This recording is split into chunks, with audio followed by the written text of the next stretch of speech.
অনেকে এখন টাকা খেয়ে তাদেরকে দলে ভিড়াচ্ছে। জালেমদের কোনো ক্ষমা নেই। কথা বলেন না কেন? জালেমদের পক্ষে কথা বলা নিষেধ কোরআনে। কার নির্দেশ? কোন মানুষ যদি ঈমান আনে তাকে কমপক্ষে 7টা জিনিস দুনিয়ায় মেনে চলতে হয়। ওই যে কায়দায় ছোটবেলায় হুজুর আমাদেরকে পড়িয়েছিল, ওই সময় বুঝি নাই, কিন্তু এখন বুঝতেছি।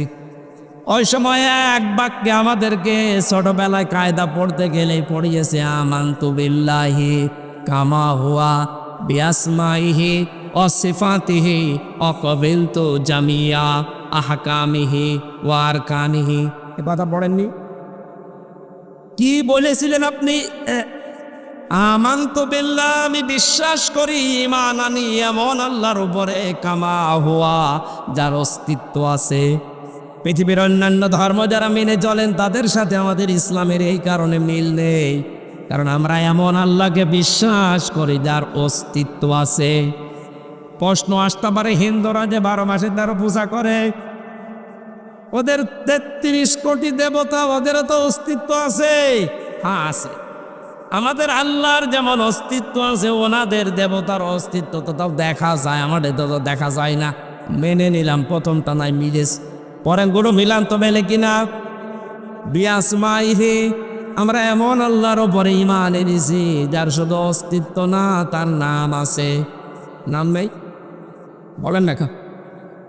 এখন হিন্দুরাও তো এই কথা বলবে যে হ্যাঁ আমরা যার ইবাদত করি তারও নাম আছে।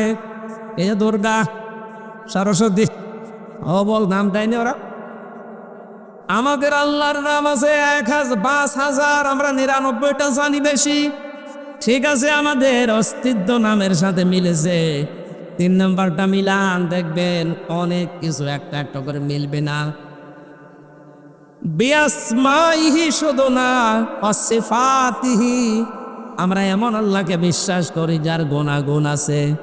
হিন্দুদের জিজ্ঞাসা করেন, ও ভাইরাও বলবে আমরা এমন দেবতার ইবাদত করি যার গুণাগুণ আছে। সরস্বতীর গুণাগুণ কি? লেখাপড়ায়, বিদ্যাতে বরকত দেওয়া। দুর্গার গুণাগুণ কি? ফসলে বরকত দেওয়া। এ কথা বলছেন কেন? এটা সারা মেনে চলে ওই ধর্মের লোক পড়লো যে দুর্গা ফসলে বরকত দেয়, কিন্তু আমার ধর্মের কোন মানুষ যেটা আল্লাহকে বিশ্বাস করে বলে আমাদেরকে শোনায়, সেই মানুষটা যদি বলে ফসলে বরকত হয়েছে দুর্গার কারণে, তার ঈমান থাকার কথা।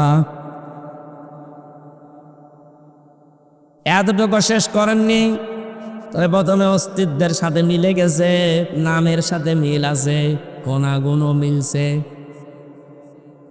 আল্লাহ রাব্বুল আলামিন যতগুলো গুণ নিয়ে নাম নিয়েছেন, শুধু নাম নিয়েই শেষ করে দেননি, প্রতিটি নামের কার্যকারিতা তিনি দুনিয়ায় দেখিয়েছেন। তিনি রব নাম নিয়েছেন, এজন্য নেই থেকে আমাকে হামজা বানিয়েছেন। কথা বলে না কেন? হালাতা আলাল ইনসানি হাইনুম মিনাদ দাহারি লাম ইয়াকুন শাইয়াম মাযকুরা। হামজা, তোর জীবনে কি এমন সময় ছিল না যখন উল্লেখ করার মতো তুই কিছু ছিলি না? এ কথা কার? তার মানে যে নেই থেকে অস্তিত্ব দিয়ে পর্যন্ত বানিয়েছেন আমাদের রব। এ নামটা নেওয়ার কারণে নাম আছে, নামের গুণাগুণ আছে, এবং এ নামের বাস্তবতাও তিনি দেখিয়েছে। এবার আপনি পৃথিবীর যত ধর্ম আছে মিলান, যে কোনো ধর্মের যারা অনুসারী, তারা যাকে দুর্গা নাম দিয়ে দুর্গাকে আপনি ফসলের মধ্যে রেখে আসেন, বরকত দেওয়া দূরের কথা, দুর্গা সহ ফসল চুরি হয়ে যাবে। কথা বলছে এখন। আমি একটা উদাহরণ মাত্র দিলাম, মিলছে না। আমরা এমন আল্লাহতে ঈমান এনেছি, বিশ্বাস করেছি, যিনি শুধু নাম নিয়ে বসে নেই, নামের গুণাগুণ এবং কার্যকারিতাও দেখিয়েছেন। এবার আমাদের ঈমানের সফলতা, পূর্ণতা পাবে ওই সময় ওয়াসিফাতিহি ওয়া ক্বাবিলতু জামিয়া আহকামিহি ওয়া আরকানি। আমরা শেষে এই কথার স্বীকৃতি দিয়েছি যে আমি কিন্তু কবুল করে নিয়েছি, আমি কবুল করে নিলাম, আমি স্বীকৃতি দিলাম, কবুল করলাম, গ্রহণ করলাম। আল্লাহর যত আদেশ এই পৃথিবীতে আমার উপরে আছে, আমি সব মেনে নিলাম। যত নিষেধ আছে আমি সব ছেড়ে দিলাম। এর নাম ঈমান। এর নাম কি? এই যে উদাহরণটা ফেরাউনের দিলাম এমনি না। আপনি নামাজ আল্লাহর হুকুম মতো পড়েছিলেন, রোজা আল্লাহর হুকুম মতো রেখেছিলেন। ওই আল্লাহর একই হুকুম ছিল কোরআনে, ইয়াসিন ওয়াল কোরআনিল হাকিম। আল্লাহর পাঠানো একমাত্র ঘোষণা দেওয়া নেতা এই পৃথিবীতে মুহাম্মদ রাসূলুল্লাহ। ইয়াসিন শব্দের ব্যাখ্যায় আমি পড়েছি, ইয়া মানে হে, সিন মানে সাজ্জেদ। আল্লাহর ঘোষণা দেওয়া নেতা কয়জন? এটা দুনিয়ার বিষয় মনে করবেন না যে দুনিয়ার বিষয় ছাড় দিলাম, না, এটা আখিরাতের সাথে সম্পৃক্ত। এই দুনিয়াতে যাদের আদর্শ ঠিক নেই, নেতা ঠিক নেই, ও মারা যাওয়ার পরে ওই লোকটার সাথে হাসরে উঠবে যেই লোক তার পেছনে ছিল। ঠাকুরগাঁও বাসী আমি টেনে না, আল্লাহর কসম আমি আপনাকে বাঁচাতে চাই। কোরআনের চোখ লাগিয়ে দেখতে পাচ্ছি আপনি জাহান্নামে যাচ্ছেন। ময়দানে মাস্টারে যেদিন উঠবেন আপনি, কোরআনে কারিম আমাদেরকে জানিয়েছে, ইয়াউমা নাদউ কুল্লা উনাসিম বিইমামিহিম। দুনিয়ায় যে যার পেছনে ঘুরতো, যার আদর্শ মেনে দুনিয়ায় চলতো, কিয়ামতের দিন সে ওই নেতার সাথে উঠবে। এবার আপনি বলেন তো এটা দুনিয়ার বিষয় হয় কি করে? এরপরেও কি আপনার বিবেকে নাড়া দেয় না? কিয়ামতে আপনি উঠবেন ওই লোকটার সাথে যাকে দুনিয়ায় আদর্শ মনে করে চলতেন। এবার আপনার বিবেকের কাছে আমার প্রশ্ন, আপনি তাকে মেনে চলেন, বলেন এই লোকটা যদি কিয়ামতে আপনার সামনে থাকে, আপনি পেছনে, কি মনে হয় আপনার? ওকে দেখে আল্লাহ মাফ করার মতো? কারণ আপনি তার চরিত্র না জানতে পারেন, ওর চরিত্র, ওর পোশাক আশাক, ওর সোরাত সিরাত কে জানে? আরো জোরে বলেন।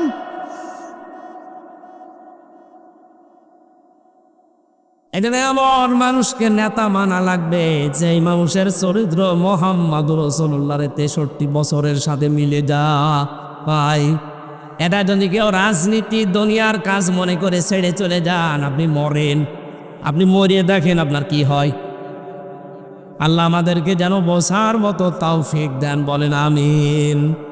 সুতরাং এই মহা ক্ষতি থেকে আমি সহ যারা আছি যদি বেঁচে থাকতে যাই, এই বিষয়গুলো সামনে নিয়ে আমাদের ঈমান আনা লাগবে। আল্লাহর নবী বলেন, ইদা সাররাতকা হাসানাতুকা ওয়া সাআতকা সাজ্জিয়াতুকা ফাআনতা মুমিন। ওই লোকটার ঈমান আছে যেই লোকটা ভালো কাজ দেখলে আনন্দ পায় আর অন্যায় দেখলে তার কষ্ট হয়। ভালো কাজ দেখলে আনন্দ লাগে এরকম মানুষ বাংলাদেশে ছিল না। যারা ছিল অধিকাংশ মানুষই খারাপ কাজ দেখলে তাদের আনন্দ লাগতো। আপনি কত বড় নাটক 5 মহিলা দেখলেন না? ইলিয়াস আলীর মতো মানুষের সন্তানকে বুকের ভেতরে নিয়ে বলছে, তোমার বাবাকে আমরা খুঁজে বের করার চেষ্টায় আছি, অথচ লোকটাকে ওই সময় তারা মেরে ফেলেছে। যে মহিলা তার সন্তানকে বুকের ভেতরে নিয়ে কথা সান্ত্বনা দিচ্ছে যে আমরা দেখতেছি, ও কিন্তু জানে যে ইলিয়াস আলীকে দুনিয়া থেকে বিদায় করে দেওয়া হয়ে গেছে। আপনি এত বড় প্রতারণা, এত বড় নাটক করলেন কি করে? আপনার ঘুম আসতো কি করে এত নাটক মাথায় নিয়ে? আমি যে প্রথমে বলেছিলাম, যারা রিমান্ডে দায়িত্ব পালন করে, বিশেষ করে আয়না ঘরে, ওই ডিবি অফিসের নিচে যারা, এই মানুষগুলো বাড়িতে যে হয় লাল পানি খাবে, নাই ঘুমের বড়ি খাবে, তাছাড়া ওদের ঘুম আসা সম্ভব না।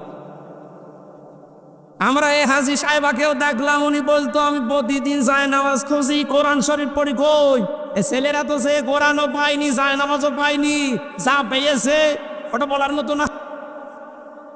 আর যা 2-1টা পেয়েছে সব ওই লাল পানির বোতল। কথা বলেন এখন আপনি এই জুলুম অত্যাচার আয়না ঘরের এই নির্যাতন নিচে জানতেন যেগুলো হচ্ছে ওখানে, এগুলো দেখার পরে কোনো মানুষের স্বাভাবিকভাবে ঘুম আসা সম্ভব না। এই জন্যই লাল পানি খাওয়া লাগতো। এই জন্য ভালো কাজ যাদের কাছে ভালো লাগে না, অন্যায় দেখলে যাদের অন্যায় মনে হয় না, সে 14 বার হজ করতে পারে কিন্তু সেই ইমানদার না, সে ওই ক্ষতির ভেতরে আছে। আমরা কি ক্ষতির ভেতরে আছি কিনা আমরা নিজেরাই প্রমাণ। ভালো কাজ দেখলে আপনার আনন্দ লাগবে, অন্যায় দেখলে আপনার কাছে কষ্ট লাগবে, মাস্ট বি। শুধু নামাজ পড়া, রোজা রাখা, হজ করাই ভালো কাজ না। এই পৃথিবীতে সব চাইতে ভালো কাজ আল্লাহর দৃষ্টিতে মাইয়াং ফাগন্নাস খয়রুন নাস। যে লোকটা দুনিয়ায় মানুষের উপকার করে, মানুষকে বিপদ থেকে বাঁচিয়ে দেয়, এই লোকটা আল্লাহর কাছে সব চাইতে দামি। সুবহানাল্লাহ বলতে পারেন না? শব্দের দিকে খেয়াল করেছেন? নবীজি বলেন খয়রুন নাস, সবচাইতে ভালো মানুষ, উত্তম মানুষ আল্লাহর কাছে ওইটা। ইয়ানফাউন নাস, নবীজি বলেন না যে ইয়ানফাউল মুসলিম, যে মুসলমানের যারা উপকার করে তারা। ইয়ানফাউন নাস, হিন্দু কি মানুষ না? সুতরাং আমরা উপকার করতে চাই, মানুষ সে ধর্মের হোক। আর এটা আমার মনে হয় সবচাইতে বেশি অনুধাবন করেছে বাংলাদেশের জামাত ইসলামের আমির ডাক্তার শফিকুর রহমান। উনি ধর্ম বেধর্ম দেখে না, মানুষ হলেই ছুটে যায় সেখানে। আমাদের আচরণ এরকম হওয়া দরকার। ক্ষতি থেকে বাঁচতে হলে ইমান আছে কিনা আপনি নিজে এখন প্রমাণ। ভালো কাজ দেখলে আনন্দ লাগবে আপনার, সে সেই করুক। অন্যায় দেখলে অবশ্যই আপনার খারাপ লাগবে, কষ্ট লাগবে।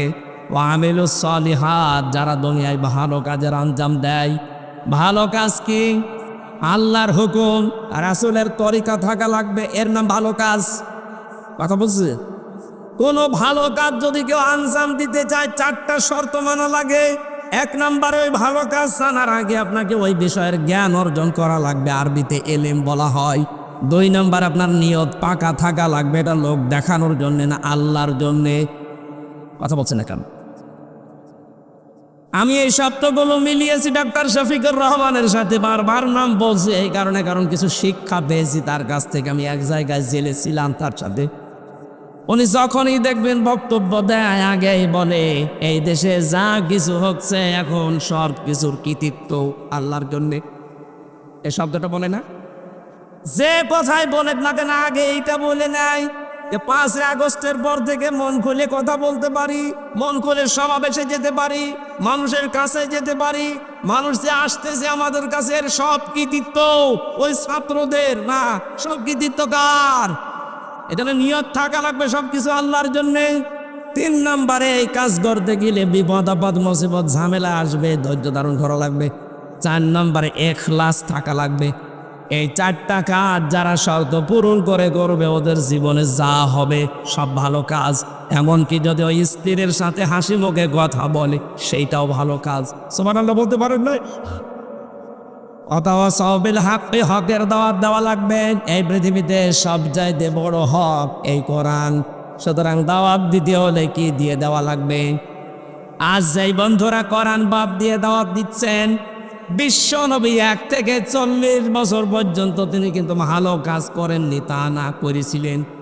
করেননি? 17 বছর বয়সে যে দল গঠন করলেন হিলফুল ফজল, এর মাধ্যমে কত ভালো কাজ করেছিলেন। কিন্তু পুরা আরব জাহানে তার কোনো শত্রু ছিল না। এই নবী যখন কোরআন পেলেন 40 বছর বয়সে, 40 থেকে 63, এই 23 বছরে তাকে 82 বার হত্যা করার জন্য চেষ্টা চালিয়েছে। তার মানে ভালো কাজের আঞ্জাম দিয়ে হক কাজ যদি কেউ করতে চায়, হক দাওয়াত দিতে চায়, কোরআনের দাওয়াতের বাইরে কোনো দাওয়াত নেই। যারা বলছেন আমরা তো নবীওয়ালা কাজ করি না, ওটা নবীওয়ালা কাজ না। উনি নবী হয়েছিলেন 40 বছর বয়সে। সুতরাং 40 থেকে 63, এইটাই 23 বছরের যে কাজ, এইটা নবীওয়ালা কাজ। আর এটা করতে গেলে মাস্ট বি বাধা আসবে। অথবা সৌবিশ্বরী, এই কাজ করতে গিয়ে যদি কঠিন বিপদ আসে ধৈর্যের উপদেশ দেওয়া লাগবে। এই 4টা কাজের আঞ্জাম যারা দেয়, যেই দল দেয়, যেই ব্যক্তি দেয়, যে প্রতিষ্ঠান দেয়, আল্লাহ বলেন তারা এই মহা ক্ষতি থেকে বেশি আছে। বলেন আলহামদুলিল্লাহ। সামনে বসা মুসলমান ভাইরা, পর্দার আড়ালে সম্মানিত মা এবং বোনেরা, প্রশাসনে ভাইরা, প্রান্তীয় ঠাকুরগাঁওবাসী, এই জেলায় আসলে আমার মনে পড়ে এই জেলার কৃতি সন্তান, বিশিষ্ট ইসলামী চিন্তাবিদ, মজলুম জননেতা বড় ভাই জনাব দেলাওয়ার হোসাইন সাইদি। ওয়ারাফা'না লাকা যিকরাহ। আল্লাহ তার গোলামকে যেন সম্মান মর্যাদার সর্বোচ্চ মাকামে পৌঁছিয়ে দেন। দল মত নির্বিশেষে কোরআন শুনতে যারা এসেছি আমরা, এটা এখন ইবাদত। এটা কি চলছে বলেন তো? ইবাদত যেভাবে করা লাগে আমরা ইনশাআল্লাহ সেভাবে করবো, একেবারে নিস্তব্ধ হয়ে যান ঘণ্টাখানিক সময়ের জন্যে। যে ইবাদতে কষ্ট বেশি হয়, ইবাদতে সওয়াব বেশি হয়। এখানে আমরা এমনিতেই প্রচণ্ড গরমে আছি, এরপরে গাদাগাদি করে বসে আছি, না পেয়ে দাঁড়িয়ে আছি অনেক। সুতরাং আপনাদের যারা কষ্ট বেশি হচ্ছে তাদের সওয়াব বেশি হবে। আল্লাহর দিকে তাকিয়ে ধৈর্য ধারণ করে এই কষ্ট সহ্য করে আমরা বলছি আলহামদুলিল্লাহ। বিশাল একটা নিয়ামত আল্লাহ দিয়েছেন আগস্টের 5 তারিখের পর থেকে। এই মানুষগুলো এক জায়গায় হওয়ার জন্যে প্রশাসন থেকে শুরু করে এলাকায় যারা দায়িত্বে ছিলে সরকারে কমপক্ষে 14-15 জায়গায় অনুমতি নেওয়ার জন্য চাওয়া লাগত। কিন্তু আল্লাহ আমাদেরকে উন্মুক্ত এই পরিবেশ, বাক শক্তি, কথা বলার এ শক্তি দিয়েছে। এটা মানুষের সামনে আমরা যেন বলতে পারি, সেই যোগ্যতা তিনি আমাদেরকে দিয়েছিলেন। আমাদের কণ্ঠরোধকার যারা লিখেছিল তাদের হাত থেকে আল্লাহ মনে হচ্ছে নিজে কেড়ে নিয়েছে। কেন নিজে কেড়ে নিয়েছেন বললাম? কারণ এই কথা বলার যে শক্তি এটা দুনিয়ার কেউ আপনাকে দেয়নি। এটা দিয়েছে কে? খালাকাল ইনসান আল্লামাহুল বায়ান। আল্লাহ বলেন আমি মানুষ বানিয়েছি আর কথা বলার শক্তি আমি দিয়েছি। এই বায়ান শব্দের ব্যাখ্যায় লেখা আছে তাফসীরে ফি জিলালিল কোরআন। মুফাসসির বলে মানুষের কথা বলে, এই কথা বলার জন্যে এই কয়েক ইঞ্চি কণ্ঠরোধের কণ্ঠের যে জায়গা, এই জায়গাতে 27টা স্তর করা আছে। একটা কথা বের হতে 27 জায়গায় ধাক্কা লাগার পরে বের হয়। এটা দুনিয়ার কেউ আমাদেরকে দেয়নি, শুধু আল্লাহ দিয়েছে। আল্লাহর পক্ষ থেকে মানুষের কাছে স্পেশালভাবে 5টা জিনিস পাওয়া যায়। 1 নম্বরে এই যে কথা বলার যে শক্তি, শ্রবণ শক্তি, দর্শন শক্তি, বাক শক্তি, আকেল শক্তি, ঘ্রাণ শক্তি। এই 5টা দুনিয়ার কেউ দেয় না। মায়ের পেটের ভেতরে আল্লাহ যাকে ইচ্ছা করে তাকে দেয়, যাকে ইচ্ছা উনি দেয় না। যে সেইটা পায় না সেই বিষয়ে অপূর্ণাঙ্গ হয়ে দুনিয়ায় আসি। যদি কথা বলার যোগ্যতা আল্লাহ মায়ের পেট থেকে আমাদের না দিয়ে বের করে দিতেন, আমরা বোবা হতাম। কি হতাম বলেন তো? যদি দর্শন শক্তি না দিত আমরা খানা হয়ে বের হতাম। যদি শ্রবণ শক্তি না দিত আমরা কালা হয়ে বের হতাম ঠিক, কিন্তু অপূর্ণাঙ্গ। আর একটা নিয়ামত যদি কম পেতাম, সারা জীবনের জন্য মানুষের কাছে গালি শুনতে শুনতে জীবন শেষ হয়ে যেত। যারা কানা অন্ধ মানুষ, যারা এদের শরীরের ফিটনেস যাই থাক, নাম মানুষ ডাকলে কি বলে বলেন? বল, কত বড় একটা নিয়ামত আপনি পেয়েছেন। যদি হিসাব করেন কিয়ামত পর্যন্ত শুকরিয়া আদায় করেও শেষ হোক না। কুমিল্লায় এক মাহফিলে খাবার খাচ্ছিলাম, আমার পাশে এক অন্ধ। হঠাৎ বিদ্যুৎ চলে গেল।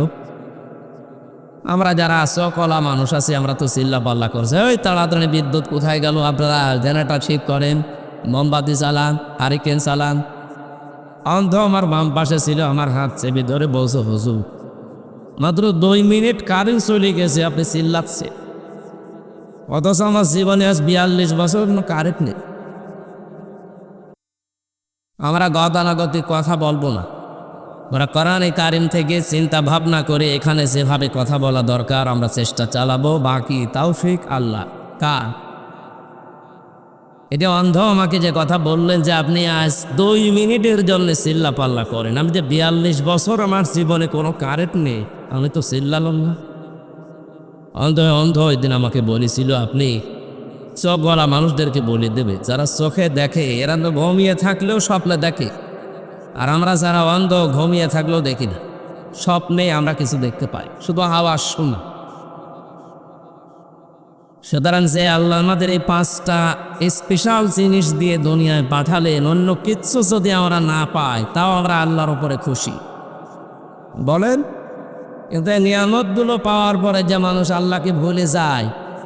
আমি 2024 সালের 5 আগস্টটা মিলিয়েছি কোরআনে কারিমের সূরা আনামের 44 নম্বর আয়াতের সাথে, বহু মিলে যায়। আল্লাহ রাব্বুল আলামিন বলেন ফালাম্মা নাসু মা দুকিরু বিহি ফাতাহনা আলাইহিম আবওয়াবা কুল্লি শাই। যখন তারা আমার নিয়ম নীতি, আমার আদেশ, আমার আইন কানুন, আমি আল্লাহর বিধিবিধান বলে গেল, তাদের যে নিয়ামত দুনিয়ায় চলতে ফিরতে লাগে এটা আমি আল্লাহ আরো বাড়িয়ে দিলাম। আয়াতটা একটু বাস্তবে মিলান তো। 2006 সালের এই যে অক্টোবর মাসের 28 তারিখে এই বাংলাদেশে একটা ট্র্যাজেডি ঘটেছিল। লগি বৈঠা নিয়ে মানুষকে যেভাবে পিটিয়ে মারার পর তার লাশের ওপরে ড্যান্স দিয়েছিল, এ দৃশ্য আমি কোনোদিন কোনো কিতাবে বইতে পড়া তো দূরের কথা, শুনিও নাই।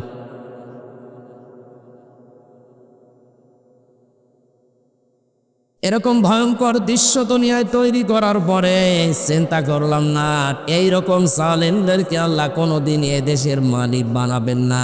কিন্তু 2 বছর পরে দেখলাম আল্লাহ ঠিক রাখে নাই। এই ফাতাহনা এর সরাসরি ফাইল আল্লাহ নিজে। আল্লাহ বলেন, মানুষ যখন আমাকে বলতে আরম্ভ করে, আমার আদেশ যখন ভুলে যায়, তাদের নিয়ামত আল্লাহ কম বাড়িয়ে দেয়। অথচ সূরা ইব্রাহিমের 7 নম্বর আয়াতে আমরা এর আগে জানি, লাইন শাকারতুম লাযিদান্নাকুম ওয়া লাইন কাফারতুম ইন্না আযাবি লাশাদীদ। অবশ্যই যারা আমার নিয়ামত পাওয়ার বড় শুকরিয়া আদায় করে, ওটা আমি আল্লাহ তাদের জীবনে বাড়িয়ে দেই। সূরা আনামের 44 নম্বর আয়াতের সাথে সূরা ইব্রাহিমের 7 নম্বর আয়াত মিলছে না? কি কন্ট্রাডিকশন না? আগে বললেন যারা আমার আয়াত ভুলে যায় তাদের নিয়ামত আমি আল্লাহ সব পাড়িয়ে দেই, যত আছে। আবু আব দিয়েছেন বাবের বহু বচন, যত রহমতের বরকতের দরজা তাদের জীবনে সুখ শান্তি পাওয়ার জন্য লাগে সব খুলে দেয়। অথচ আগের আয়াতে জানালেন যারা শুকরিয়া আদায় করে আমি আল্লাহ তাদের বাড়িয়ে দেই। কোরআনে কারিমে আল্লাহ দিয়েছেন, ওয়ালাউ কানা মিন ইনদি গায়রিল্লাহি লাওয়াজাদু ফীহি ইখতিলাফান কাসীরা।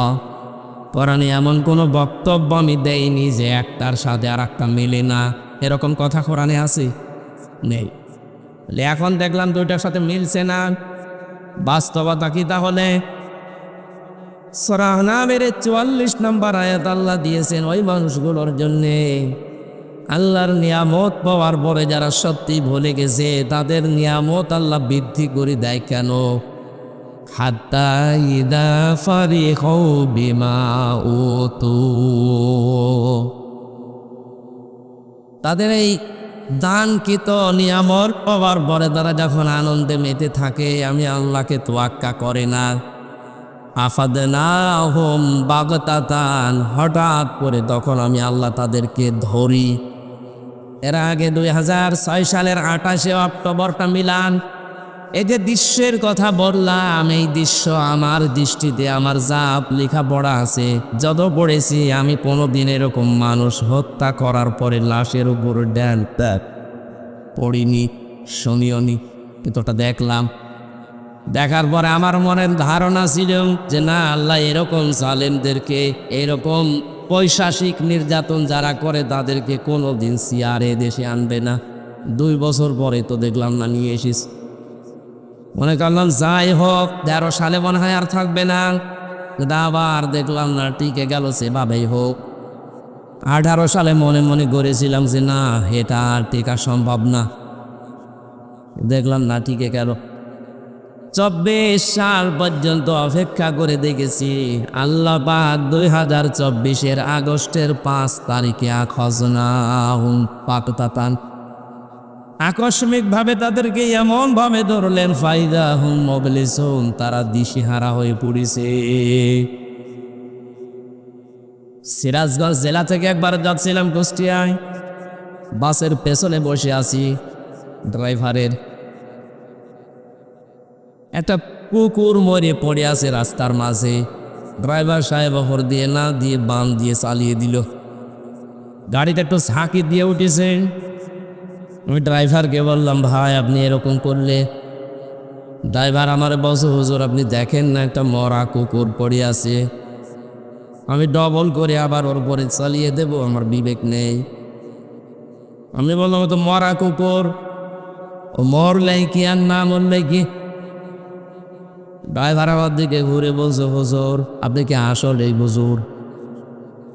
আপনি কেমন হুজুর?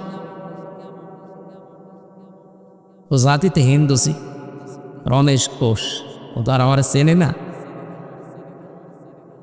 আমার দিকে তাকিয়ে যাই বলেছে, আপনি কি আসলে হুজুর? আপনি কেমন হুজুর? আপনি দেখেন যে একটা মরা কুকুর পড়ে আছে, আমি ডবল করে ওর গার ওপর দিয়ে চাকা চালাবো, আমার বিবেক নেই? আমার বিবেক কি মরে গেছে? এই কথাটা শোনার জন্য তো আমি ছিলাম। একটা নিকৃষ্ট জীব এই পৃথিবীতে দুইটা, একটা শকুর আর একটা কুকুর, তার ভেতরে একটা পড়ে আছেন ময়ূরী। আপনার কোন ধর্মের আপনি নিচেই পরিচয় দিলেন যে আপনি হিন্দু ধর্মের মানুষ, আপনার ইমান নেই কিন্তু আপনার বিবেক আছে। কথা বলেন না কেন? আপনার বিবেকে এতটুকু সাপোর্ট করছে না যে মরা জিনিস ডবল করে মারা যায়? অথচ এই দেশের মানুষ কন্যা নামে পরিচিত যিনি ছিলেন, তার হাজারো সন্তান বাংলার বিভিন্ন প্রান্ত থেকে রাজধানীতে জসিম ভাইকে পিটিয়ে মারার পরে ড্যাশ দিয়েছে। তাও লাশের পাশে তো ড্যাশ দিলে বাঁচতে পারতাম, লাশের উপরে দাঁড়িয়ে ড্যাশ দিয়েছে। পাপের বোঝা যখন একেবারে সর্বস্ব পৌঁছে গেছে, আল্লাহ বলেন তখন আমি ওকে ধরেছি। এই জন্য আগস্টের 5 তারিখে এটা শুধু ছাত্র জনতার মাধ্যমেই হয়নি, আল্লাহ নিজে অবস্থান নিয়েছে। কাবা ঘর বাঁচানোর জন্য যেমন আব্রাহা ধ্বংস করার জন্য আল্লাহ আবাবিল পাঠিয়েছিলেন, আগস্টের 5 তারিখে ছাত্র জনতার সাথে আমার বিশ্বাস আল্লাহ আবাবিল পাখি পাঠিয়েছিলেন। নত সালেম তো বিদায় নেওয়ার জন্য কোনো চিন্তাই করে না, আল্লাহ ওরে পাঠিয়েছে। এই যে আখাজ না হোম একালিপ টান আছে, আমি ধরেছি বাগদাতান, হঠাৎ করে তাদেরকে ধরেছি। তাকে ধরেছি শুধু তা না, হোম আছে। এই জন্যে শুধু যিনি পালিয়েছেন এই জালেমাকে না, তার অনুসারী যারা সবগুলোকে আল্লাহ ধরেছে। ধরার শেষের শব্দ হচ্ছে ফাইদা হুম মুবলিসুন, তারা হতাশ হয়ে পড়েছে, তাদের চেহারার ভেতরে চিহ্নগুলো দেখা যাচ্ছে। আপনি দেখেন জালেম বিদায় নেওয়ার পরে যত জালেমদের দোসর ধরা পড়ছে, ওদের চেহারার ভেতরে এই হতাশার ছাপ। অথচ 15.5 বছর এই দেশে যারা মাজলুম ছিল তাদেরকে আপনি ধরেননি। যার নাম বললাম দেলাওয়ার হোসাইন সাইদি, আপনার এই জেলার মানুষ। এই বাংলাদেশের ইতিহাসে এতদিন রিমান্ডে কেউ ছিল না। তার সেই ছোটো অত্যাচার নির্যাতন আমি নিজে দেখেছি। মানুষের উপরে এইভাবে টর্চার মানুষ করতে পারে আমার বিশ্বাস হয় না। আমার রিমান্ডে ওনার উদাহরণ দিতে হচ্ছে, দেলাওয়ারকে আমরা পিটিয়েছি এইভাবে এইভাবে। কি গর্ব করতো দেখেন তো, নিজে অন্যায় করার পর আবার প্রকাশ করতো যে এইভাবে উল্টা করে পিটাতাম, আপনাকে এভাবে পিটানো হবে। আমাকে রেখেছিল কিন্তু একদিন মাত্র, 10 দিনের ভেতরে একদিন আমার 11 ঘন্টা টাঙিয়েছিল, মাত্র একদিনে আমার শরীর শেষ। যে এখনো পর্যন্ত আমি স্বাভাবিক না। কত ডাক্তার কবিরাজ কত কিছু চলছে না, শরীর ভালো হচ্ছে না। এই ছেলেটাকে একদিন 2 দিন না, মাসের পরে মাস, 54 দিন, 56 দিন না 54 দিনের নাম আমরা শুনেছিলাম। এতদিন পর্যন্ত রিমান্ডে এই দেশে কাউকে নেওয়া হয়নি। আমি 10 দিনের ভেতরে মাত্র একদিন অত্যাচারের শিকার হয়েছি, বাকিগুলো আমাকে শুধু নিয়েছে দর ফিরিয়ে নিয়ে আসতো। কিন্তু সে 54 দিনে অত্যাচারের শিকার। ওই তাদের চেহারার ভেতরে আমি আদালতে দেখেছি হাসি, আর আপনার চেহারার ভেতরে এখন কি পাওয়া যাচ্ছে? পচা ডিম। এই যে দরবেশটার দিকে তাকান, কোন লজ্জায় দাড়ি কাটলো তো বুঝি না। কত বড় নাফরমান মানুষ হলে নবীর গলায় ছড়ি দিয়ে দাড়ি কেটে নম হয়ে নৌকার বইটা ধরে চলে যাচ্ছে। ওকে ধরিয়ে দিয়েছে আল্লাহ নিজে। এই যে কালামানিককে ধরিয়েছে, কলার পাতায় শুয়েছে, আল্লাহর বিচি পর্যন্ত উড়ে গেছে। এবার সংসার পর। এই জন্য আল্লাহ রাব্বুল আলামিন এই যে আগস্টের 5 তারিখের বিপ্লবে যে নিজে একবার আনে কারিমের আয়াতের সাথে মিলিয়ে যাচ্ছে আমরা দেখতে পাচ্ছি। ফাকাতিয়া দাবিরুল কওমিল্লাযিনা যালামু, আয়াতের পরের আয়াত আল্লাহ বলেন জালেমদের শিকড় আমি আল্লাহ নিজে কেটে দিয়েছি। বলেন সুবহানাল্লাহ। এদেশে জালেমদের কোনো শিকড় আর নেই, ইনশাল্লাহ থাকবে না সামনে। যারা আছে জালেমদের দোষণ, যদি মুখ বের করেন এ দরবেশের মতো ধরা খাবে। কথা বলেন না কেন? ওয়া আম্মা মান সাকুলাত মাওয়াজিনুহু ফাউম্মুহু হাবিয়া ওয়া আম্মা মান খাফফাত মাওয়াজিনুহু ফাউম্মুহু হাবিয়া। কিয়ামতের দিন আমলে যাদের নেকির পাল্লা হালকা হবে আল্লাহ তাদেরকে মায়ের কাছে পাঠাবেন। এখানে মা মানে জাহান্নাম। জাহান্নামের যে শব্দটা আল্লাহ উল্লেখ করার সময় উম্মুহু দিয়েছে, মায়ের নাম দিলেন কেন? কারণ মায়ের কোলে মানুষ নিরাপদে থাকে। কথা বলে না কেউ? ওনাদের মা যেহেতু পালিয়েছে, আমরা চাই এদেশে যদি ওইরকম কিছু করতে চান আপনারা মায়ের কাছে চলে যান, নিরাপদে থাকবে। না তো হচ্ছে এই দেশে থাকলে আপনি মুখ বের করবেন আর ধরা খাবেন, আর ও যা পড়েছেন ওটা তো আপনি বলতে পারবেন না। এই জুলুমের কথা বলতে গেলেই পরিচয় দিলেই মার খাবেন। এখন এই দেশের অবস্থা এই, কেউ যদি বলে যে আমি ওই দল করতাম, ওরে পিটিয়ে মানুষ নেই। জালেমদের শিকড় যেহেতু আল্লাহ কেটে দিয়েছে, এদেশে ওদের আর শিকড় আমরা জন্মাতে দেব না। যারা 15.5 বছর জুলুম করেছে, বড় হোক মাঝারি হোক আর ছোট হোক, তালিকা করে মোড়ে মোড়ে টাঙিয়ে দেবে। কোন জালেম যেন কি আমাদের আগে এই দেশে আর ঢুকতে না পারে। চট করে ঢুকে পড়বা, আসো, তোমার চট করে ঢুকে পড়ছে। আয়না ঘরের সকল নাম শুনেছেন, আমি 10 দিন দেখেছিলাম। মানুষ মানুষের সাথেই আচরণ করতে পারে। আমার সাথে যিনি ছিলেন মুফতি ফখরুল ইসলাম, এই লোকটা এই যে পায়ের ভেতরে এইভাবে হাত দিস, সামনে যে লোহার ব্যারিকেড দেওয়া, ওর সাথে হাত লাগিয়ে তালা লাগিয়ে দিস। 1-2 মিনিট 5 মিনিট, মাসের পরে মাস এভাবে থাকা লাগে। 8 বছর 10 বছর পর্যন্ত এভাবে পড়ে আছে মানুষ। আমি মাটির নিচে আওয়াজ শুনেছিলাম, কেউ আছে 14 বছর একাধারে পড়ে আছে, কেউ জানে না পৃথিবীতে। খাবার দেয় সকালে পচা ছোলা কিছু, দুপুর বেলা মাখানো খাবার দেয়, মনে হচ্ছে কেউ মাখিয়ে রেখে গেছে। এখানে যে দায়িত্বগুলো পালন করতো মানুষ, এরা বাড়ি যেয়ে ঘুমায় তো কি করি? এইরকম নির্যাতন চালানোর পর একটা মানুষ ওখান থেকে 8 বছর 10 বছর 14 বছর পরে বের হয়ে আসছে। ও জানে না যে এখন বাংলাদেশে কয় সাল চলছে, এটা কোন মাস, এটা কি বার, ও কিচ্ছু জানে না। কারণ ওখানে ওই রকম অবস্থায় এইরকম শাস্তি দেওয়া হুকুম। আপনি চিন্তা করতে পারেন, 2 দিন 3 দিন 5 দিন হলেও মেনে নেওয়া যায়, 8 বছর 10 বছর। মুফতি ফখরুল আমাকে বলতো, ভাই জীবনে আল্লাহকে মাঝে মাঝে বলতাম, আল্লাহ তুমি আমার মরণ দিয়ে দিও, আমি যদি একটু শুইতে পারতাম। আরে ভাই, এমনিতেই বসিয়ে রাখলে তো ঘরে মানুষ মরে যাওয়ার কথা। পায়ের ভেতর দিয়ে হাত ভরি দিয়ে সামনে আপনি ব্যারিকেড লাগিয়ে যদি তালা লাগিয়ে দেন, 1.5 মিনিট 2 মিনিট সময় দেয় টয়লেট করা। এই যে শুয়ে থাকা, এটাতে কত বড় নিয়ামত, লোকটার মাজা বাঁকা হয়ে গেছে। আমার 10 দিনে মাজা কাঠি খুলে দেওয়ার উপক্রম, আর ওর 3 মাস একাধারে ওইভাবে। 8 বছর, কেউ 10 বছর পরে বের হয়ে আসছে। এইরকম কাজ কারবার করার পরও এখন ওর শর্ট করে ঢুকতে চায়, ওর সাহস কি?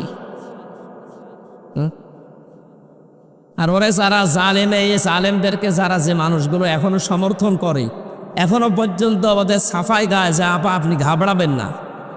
আমার মনে হয় এদেরকে ওইভাবে ওই ঘরে রাখা দরকার 5 দিন, দেখ কেমন লাগে। নূহ আলাইহিস সালামের নৌকা যখন তিনি ভাসিয়ে দিয়েছিলেন, ওই সময় 3 প্রকার জিনিস তুলেছিলেন, ইমানদারদের আর ওনার আহাল পরিবারের কিছু মানুষ আর পশু পাখি। তখন আল্লাহ রাব্বুল আলামিন দিলেন যে বন্যা, চারিদিকে পানি যখন ফোয়ারা আর আঠা আরম্ভ হয়েছিল, নূহ আলাইহিস সালাম নিজের ছেলেকে যখন ডুবতে দেখছিলেন তখন বলেছিলেন, আল্লাহ এটা আমার ছেলে। আল্লাহ ধমক দিলেন, ওলা তুফাতিবনি ফিল্লাযিনা যালাম। এই 950 বছর তো চেষ্টা করলে কত আসে নাই। সুতরাং এখন ওর জন্য আর সাফাই গাওয়া যাবে না, ওর পক্ষে আমি আল্লাহর কাছে কথা বলা যাবে না। জালেমদের পক্ষে কথা বলা নিষেধ কোরআনে। কার নির্দেশ? 15.5 বছর ওরা যা করেছে, অনেকে এখন টাকা খেয়ে তাদেরকে দলে ভিড়াচ্ছে। জালেমদের কোনো ক্ষমা নেই। কথা বলেন না কেন? কারণ ওদের বিরুদ্ধে আল্লাহ নিজে মামলা দায়ের করবে। সুতরাং শেখ হাসিনা সহ এই দেশের 1628টা চেয়ারে যারা দায়িত্বে ছিলেন, প্রত্যেকে আল্লাহর মামলার আসামি। হামজার মামলা দেওয়া লাগবে না, মামলা দেবে কে? এটাকে আমি বানালাম? সূরা শুরা 25 নম্বর পারা 6 নম্বর পৃষ্ঠার 13 নম্বর লাইনের 42 নম্বর আয়াতে আছে, ইন্নামাস সাবিলু আলাল্লাযিনা ইয়াযলিমুনান নাস। আল্লাহ পাক বলেন, অবশ্যই আমি আল্লাহ নিচে মামলা দায়ের করব তাদের বিরুদ্ধে যারা মানুষ হয়ে মানুষের উপরে জুলুম করেছে। ওরা যে 15.5 বছর জুলুম করেছে, যাদের দিয়ে করেছে, এটাকে আবার ওয়াজ করে বোঝানো লাগবে? প্রত্যেকে আমরা এর শিকার, কেউ কম কেউ বেশি। এই জন্য জালেমদের পক্ষে কেউ কথা বলবেন না, সাফাই গাবেন না, এটা আল্লাহর নির্দেশ। কথা বলেন, যেখানে আছে জালেমরা যাক, সব চলে যাক, এ দেশে কোনো জালেমের স্থান নেই। দরুদ আর সালাম পাঠের মাধ্যমে আজকের তেলাওয়াতকৃত আয়াত পরিচিত সবার, কিন্তু এর ভেতরে আল্লাহ দুনিয়া আখিরাত লুকিয়ে রেখেছেন। সূরা আসরটা ছোট, কিন্তু পুরা পৃথিবী এর ভেতরে। দুনিয়া আখিরাতে কেউ যদি সফলতা পেতে চায়, পুরা কোরআন দরকার নেই, এই একটা সূরা হলে হয়ে যাও। এর ভেতরে যে কথাগুলো আল্লাহ দিয়েছেন, যদি সত্যি আমরা মেনে নিতে পারি, আসল লাভের মুখ আমরা দেখতে পারবো। সুবহানাল্লাহ বলতে পারেন নাই? আজকের আলোচ্য বিষয় হচ্ছে লাভ ক্ষতি। কি বললাম? লাভ মানে ইংরেজি লাভ। ইংরেজি লাভের অবস্থা ভালো না, এই জন্য ইংরেজি লাভে যারা আছেন তারা থামে। বিয়ের আগে যারা ইংরেজি এলভি এই লাভে আছেন তারা থামবেন না চালিয়ে যাবেন? চালাবেন না, থামা লাগবে। এমনকি বিয়ের বড় যারা বড় কিয়া প্রেম এই নাম দিয়ে এই লাভে লিপ্ত আছেন, আপনারা থামবেন। এই এলাকায় আছে কিনা জানি না। বড় কিয়া প্রেম করলে সবচাইতে বড় ক্ষতি দুনিয়ার এই যে আপনার চেহারার উজ্জ্বলতা আল্লাহ নষ্ট করে দেবে। দেখেন তো এলাকায় একটু তাকান তো, আশপাশে কার চেহারা এরকম। আশা করছি ইংরেজি লাভে আপনারা থাকবেন না। এ লাভ করা যাবে তখন যখন বিয়ে হয়ে যাবে, বিয়ের আগে কোনো লাভ নেই। কথা মনে থাকবে ইনশাল্লাহ। তাহলে আজকে সূরা আসরের আলোচ্য বিষয় হচ্ছে লাভ ক্ষতি। কি বললাম বলেন তো? আমরা সবাই লাভ চাই না? এই লাভ আজকে আয়াত থেকে নিয়ে বাড়ি যাব। কেউ যেন ক্ষতি এই শব্দের ভেতরে না পড়ি। আমাদের অবস্থায় এই লাভকে আমরা ক্ষতি মনে করি আর ক্ষতিকে লাভ মনে করি। এই যে ছেলেটা পরীক্ষা দিয়েছে, ম্যাট্রিক পরীক্ষা দিচ্ছে, যে স্যার ক্লাসে ছিল ওই স্যার দেখছে ছেলেটা লেখছে, যেভাবে লেখছে এইভাবে লিখলেও 33 মার্কও পাবে না। লিখতে লিখতে যখন শেষ, পরীক্ষার রেজাল্ট বের হবে, রেজাল্ট বেরও হয়েছে। বের হওয়ার পরে নাম্বার পেয়েছে 100-র ভেতরে 50। কত? ওকে এতদিন পর্যন্ত যারা লেখাপড়া করিয়েছে, প্রাইভেট পড়িয়েছে, ওর বাড়ির সদস্য যারা চিন্তা করছে না এ তো ওই রকম না, কি করলো জীবনে 100-র ভেতরে মাত্র 50 পেয়েছে। এত খরচ করলাম এর পেছনে, এর জীবনটা মনে হয় আর সফলতার দিকে গেল না, এই ব্যর্থ। ঠিক ওই রকম আর একটা ছেলে পরীক্ষা দিয়েছে, ও কিছু লেখে নাই, সাদা খাতা জমা দিয়েছে। সাদা খাতা জমা দেওয়ার পরেও নাম্বার পেয়েছে 80। কত? সে যেভাবেই হোক, এলাকার মানুষ ওকে দেখে বলে, এ ছেলেটা সফল, লেখাপড়াটা করতে দেখি না। শুনেছিলাম যারা গার্ডে ছিল তারা এসে শিক্ষকরা বলিস সাদা খাতা জমা দিল, অথচ নাম্বার পেল 80। কি করে অত সফল মনে হয়? আর একটা ছেলে পরীক্ষা দিয়েছে, ওই ছেলেটা পরীক্ষা দেওয়ার সময় লিখেছে মন মতো, শুধু মন মতো না, পরীক্ষায় লেখা দরকার 10টা প্রশ্নের ভেতরে 5টা ও আগের রাতে নকল করেছে মন মতো, ওইগুলো দেখে দেখে করতে করতে 10টার ভেতরে 10টাই দিয়ে ফেলেছে। রেজাল্ট যখন বের হচ্ছে, ঠিক ওই সময় দেখা গেল একেবারে 100-র ভেতরে 99 পেয়েছে এক একটা সাবজেক্টে। দুনিয়ার সবাই বলছে সফল। এবার আপনি এই যে তিনজনের নাম বললাম, বলেন তো তিনজনের ভেতরে আসলে সফল কে? 50। ওর সুযোগ ছিল নকল করার, দেখে লিখার, কাউকে দেখায়নি, দেখেওনি।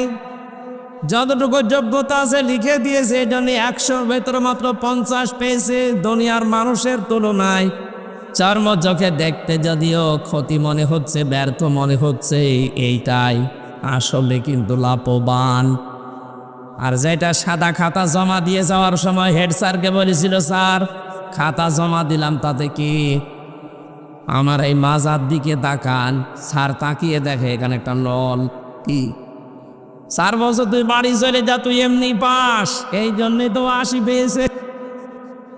আর যে ছেলেটা আগের রাতে সব কিছু নকল করে মন মতো লিখতে লিখতে 5টার জায়গায় 10টা লিখেছে, অত পাওয়ার দরকার ছিল খুব বেশি হলেও 99 এক একটা সাবজেক্টে, কিন্তু 5টার ভেতরে 10টা প্রশ্ন লিখেছে। এখানে যারা নাম্বার দেবে স্যার দিতে দিতে দিয়েছে 110।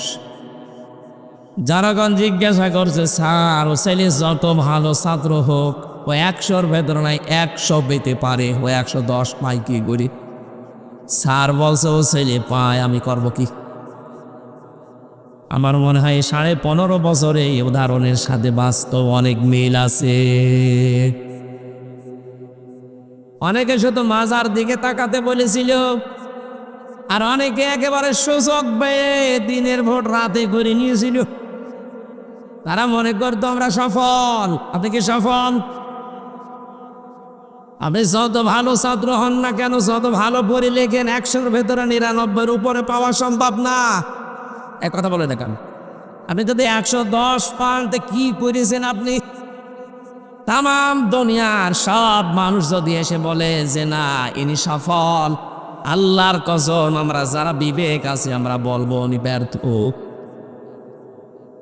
গতকাল আমিরে জামাতের কাছে প্রশ্ন দিয়েছে সাংবাদিকরা, আওয়ামী লীগ যদি ক্ষমতা নির্বাচনে আসে আপনারা কি বলেন? নির্বাচনে আসবে মানে ওরা কি জীবনে নির্বাচন চেয়েছে?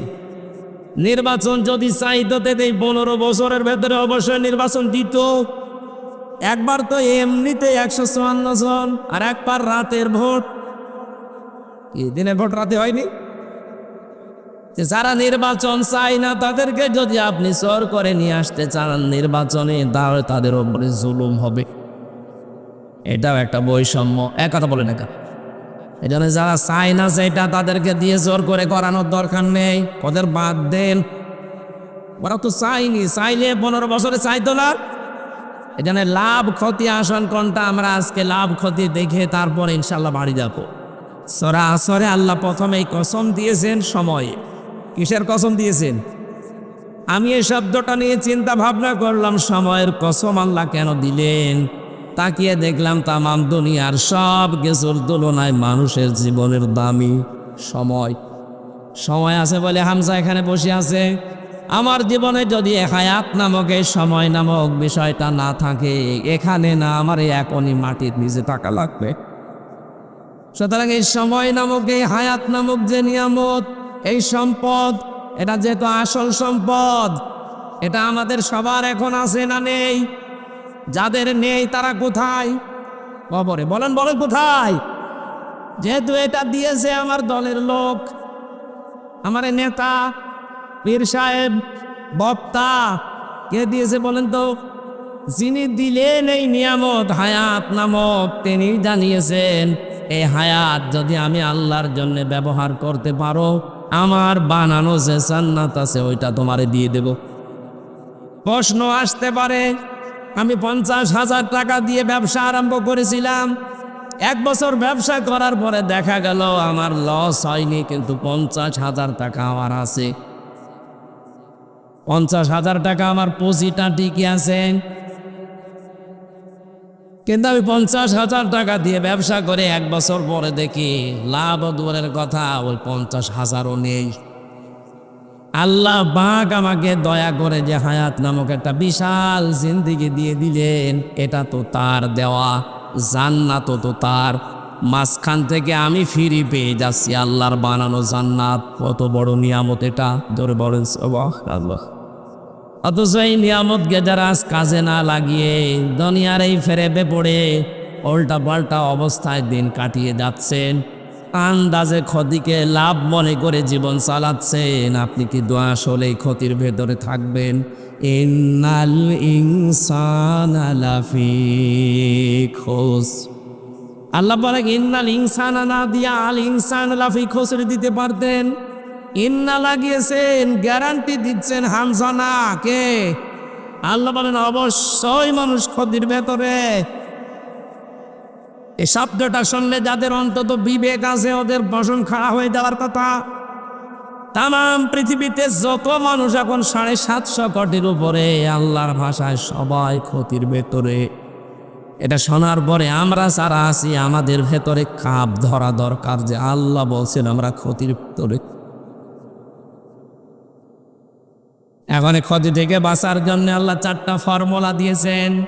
ইল্লাল্লাযীনা আমানু ওয়া আমিলুস সলিহাতি ওয়া তাওয়াসাউ বিল হাক্কি ওয়া তাওয়াসাউ বিস সাবরি। দুনিয়াতে যদি 4টা গুণ কেউ অর্জন করতে পারে, এই যে বিশাল ক্ষতি, এই ক্ষতির হাত থেকে আল্লাহ তাকে বাঁচিয়ে দেবেন। তার মানে বাঁচিয়ে দেওয়া, আল্লাহর জান্নাত পাওয়া। জোরে বলেন সুবহানাল্লাহ। আমাদের জীবনের আসল হার জিত যেহেতু এখন না, নির্বাচন হবে সামনে, কেউ হেরে গেল কেউ জিতে গেল, এসা কিন্তু আসল না। আমাদের জীবন আসল হার জিত হচ্ছে চোখ বন্ধ হওয়ার পর। এক কথা বলেন না কেন? ফামান যুহযিহা আনিন নারি ওয়া উদখিলাল জান্নাতা ফাকাদ ফাজ ওয়ামাল হায়াতুদ দুনিয়া ইল্লা মাতাউর গুরুর। খুব খেয়াল করে মন দিয়ে শোনেন, কোরআনের আয়াত যদি কাউকে পথ দেখাতে না পারে, হেদায়েত দিতে না পারে, কারো যদি মনের পরিবর্তন করতে না পারে, বুঝতে হবে ওর কপালে হেদায়েত বলে আর কিছু নেই।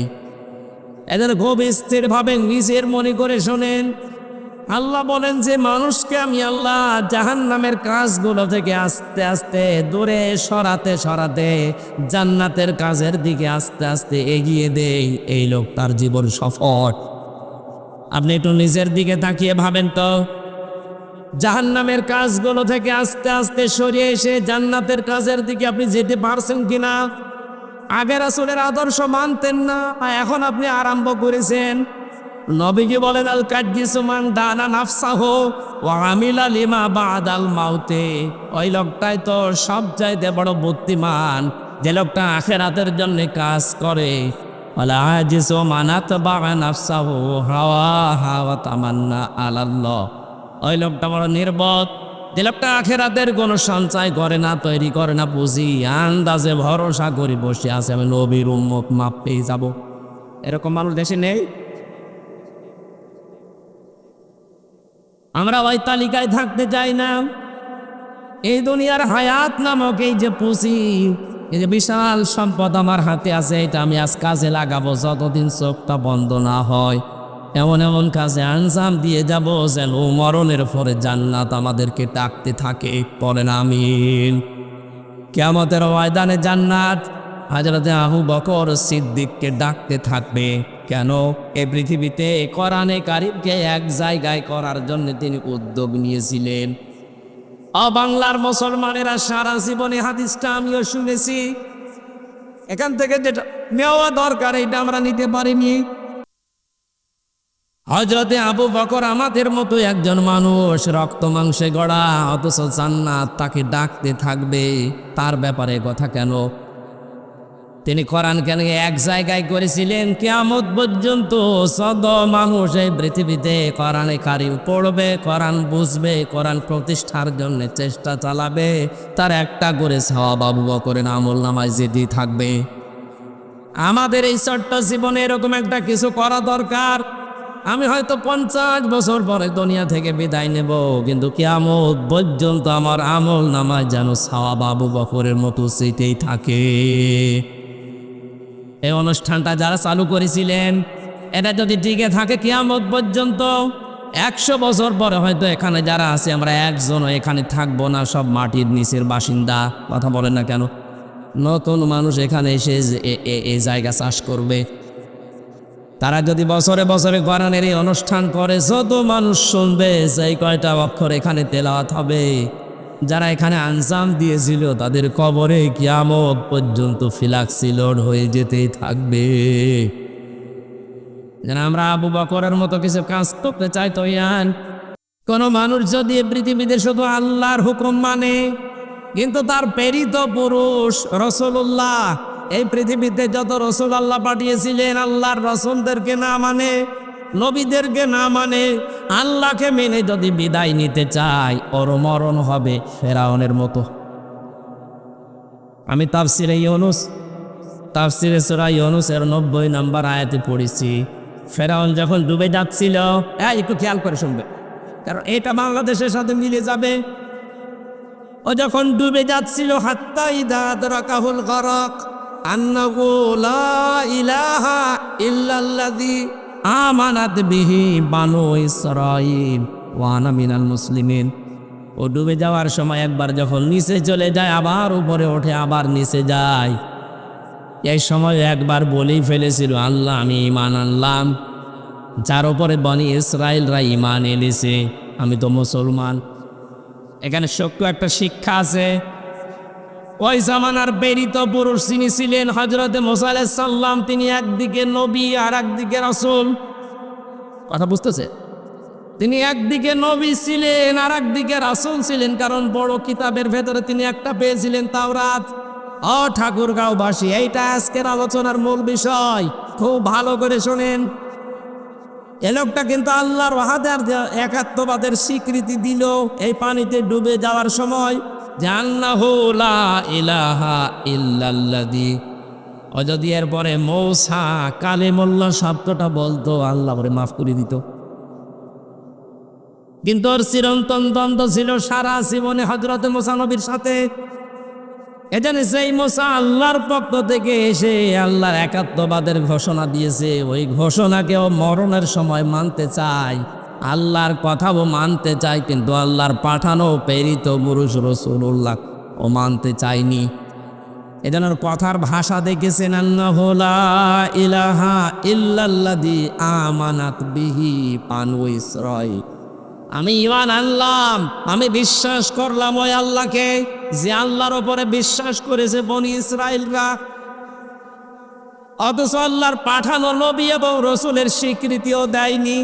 এখান থেকে তাফসিরে ফি জিলালিল কোরআনে মুফাসসির প্রমাণ দিয়েছেন, কোন মানুষ যদি কিয়ামত পর্যন্ত এই পৃথিবীতে ছাড়া আসবে, এরা যদি আল্লাহর বিধান কিছু কিছু মেনেও নেয়, কিন্তু রাসূলুল্লাহর আদর্শ যদি ওরা না মানে, ওই মানুষগুলোর মরণ হবে ফেরাউনের মতো। এদেশে আজ হাজারো মানুষ আমরা দেখছি, তারা আল্লাহর হুকুমে নামাজ পড়তে যায়, রোজা রাখতে চায়, হজও করে আসে বছরে বছরে, কিন্তু রাসূলুল্লাহ যে কোরআন দিয়ে 10 বছর রাষ্ট্র চালিয়েছিলেন, এইটা তারা রাজনীতি মনে করে এড়িয়ে যাচ্ছে। এরপরও যদি না বোঝার ভান করে থাকেন, আপনার খবর আছে। ওই লোকটা তো আল্লাহর স্বীকৃতি দেওয়ার পরে রেসালাতের স্বীকৃতি না দিয়ে জাহান্নামী হয়েছে, আপনিও তাই হবেন। আজ যারা বলে আমি নামাজ পড়ি না, আমি রোজা রাখি না, আমি হজ করে এসেছি, আরে ভাই আপনি যা মানছেন এগুলো তো আল্লাহর বিধান, আল্লাহর প্রেরিত পুরুষ এই জামানার জন্যে কে? মুহাম্মদ রাসূলুল্লাহ। এই এখান থেকে শুরু করে না কিয়ামত পর্যন্ত আল্লাহর প্রেরিত পুরুষের নাম মুহাম্মাদুর রাসূলুল্লাহ। সুতরাং আপনি ভুল পথে আছেন। আপনি নামাজ পড়তে পারেন, রোজা রাখতে পারেন, হজ করে আসতে পারেন, যাকাত দিতে পারেন, কিন্তু আল্লাহর নবীর 40 থেকে 63 এই 23 বছরের জীবনী যারা মানেন না, শুনলেই সালে রাজনীতি মনে করেন, আল্লাহর কসম আপনার মরণ হবে ফেরাউনের মতো। আপনি ওই ঈমান পাবেন না, আপনার জীবন ব্যর্থ, আপনি ক্ষতিগ্রস্ত হয়ে যাবেন। একটা উদাহরণ দিচ্ছি, এদিকে তাকান। আমি যে কিছুক্ষণ আগে টয়লেটে গিয়েছিলাম, বাম পা দিয়ে প্রবেশ করে আল্লাহুম্মা ইন্নী আউযু বিকা মিনাল খুবুসি ওয়াল খাবাইস, এটা পড়ে প্রবেশ করে 5-7 মিনিট কাজ। এরপরে যখন ডান পা দিয়ে বের হলাম, গফরানাক আলহামদুলিল্লাহিল্লাযী আযহাবা আন্নিল আযা ওয়া আফানি। এই দুইটা দোয়া পড়ার মাঝখানে যে 8-10 মিনিট সময় গেল, পড়াটা ইবাদত। পড়াটা কি? এখানে যারা আলেম আছে জিজ্ঞাসা করেন তো এই নিকৃষ্ট কাজটা ইবাদত কিনা? কথা বলা লাগবে। এটা আপনি ইবাদত মানেন তো বলেন। কেন মানলেন? কারণে তরিকাটা ছিল রাসূলুল্লাহর। আল্লাহ কি আপনাকে ওইভাবে বলেছে যে বাম পা দিয়ে প্রবেশ করে ডান পা দিয়ে বের হয়ে 8-10 মিনিট কাজ করো বলেছে? তরিকাটা কার? বলেন বলেন। 8-10 মিনিট সিস্টেম রাসূলুল্লাহর আপনি পালন করে যদি এটা ইবাদত হয়, বিশ্ব নবীর 63 বছরের জীবন 10 বছর এই কোরআন দিয়ে দেশ চালিয়েছিলেন। এটা ইবাদত মনে হয় না। এটা ইবাদত যতদিন মনে না হবে ততদিন এই দেশে ন্যায় বিচার প্রতিষ্ঠিত হবে না। এটাকে যারা রাজনীতি মনে করে এখনো পর্যন্ত উল্টাপাল্টা ধারণায় আছেন, আপনার কি বিশ্বাস হয় না যে আপনি নামাজ পড়লেও রোজা রাখলেও হজ করে আসলেও আপনার মরণ ওই ফেরাউনের মতো হবে? কারণ ও আল্লাহর প্রেরিত পুরুষ রাসূলুল্লাহকে মানে নাই। কথা বলেন। এরপরে যদি কারো বিবেক না খোলে, আমার মনে হয় বিবেকের ওপরে কুকুরে পোশাক তুলছে। বলছে ঠিক করলে এলাকায় আসলে 8-10 মিনিট টয়লেটে থাকলেন, এটা ইবাদত মনে করেন। আর 63টা বছর তার প্রেরিত পুরুষ দুনিয়ায় কাটিয়ে গেল ওই অনুযায়ী চলতেই তো আমরা বলি। আমরা কি লেনিনের অনুযায়ী চলতে বলেছি? কথা বলেন না কেন? মাওলানা নিজামের অনুযায়ী চলতে বলেছি? খালেদা জিয়ার অনুযায়ী চলতে বলেছি? আমরা বলছি রাসূলুল্লাহর আদলে চলেন। ন্যায় বিচার কারে বনে কত প্রকার কি কি গ্যারান্টি দিতে পারি, যদি রাসূলুল্লাহর মতো 10টা বছর এই কোরআন দিয়ে বাংলাদেশ চলে, 36,000 কোটি টাকা এই দরবেশের মতো না, 36 পয়সা এদেশ থেকে চুরি হবে না।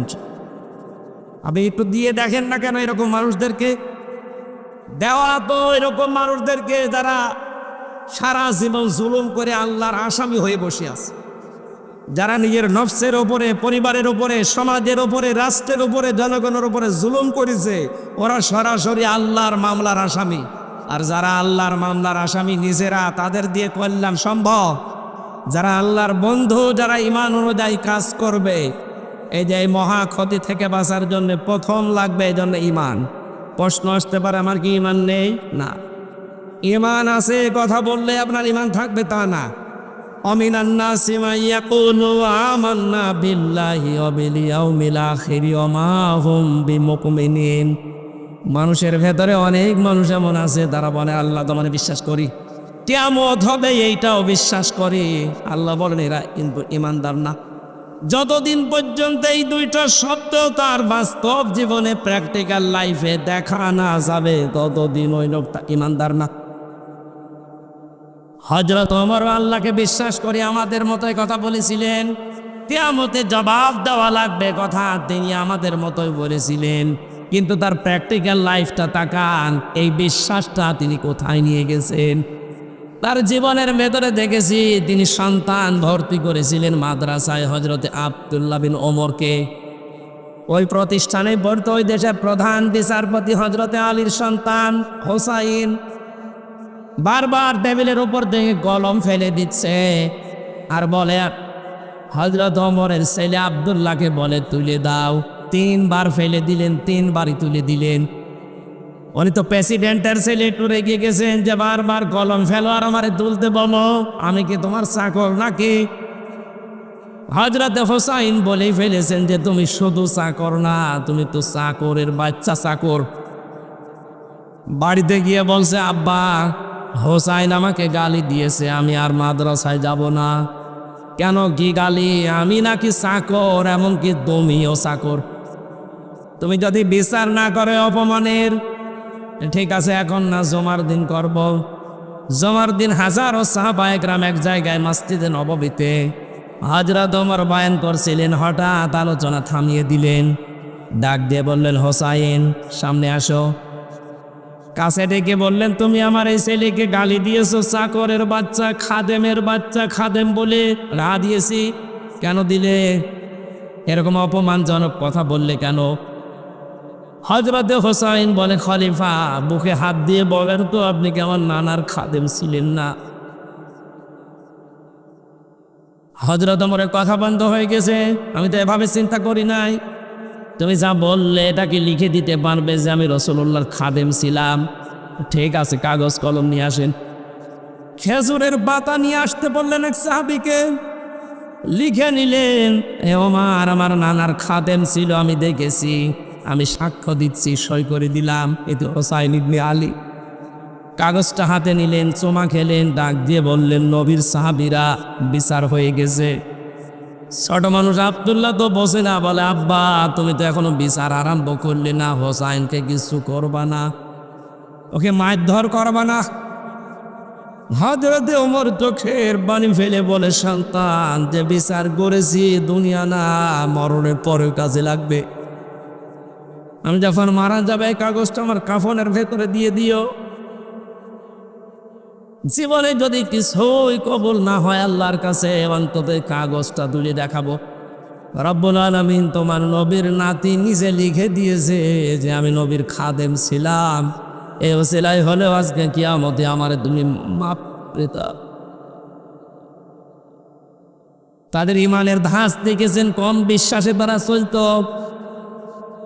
আমাদেরও ইমান আছে, আমাদের ইমানে 10টা টাকা এদিক থেকে ওদিকে, রাস্তা থেকে পড়ে পাওয়ার পরে 10 টাকা ফেরত দেওয়ার মতো ইমান আমাদের নেই।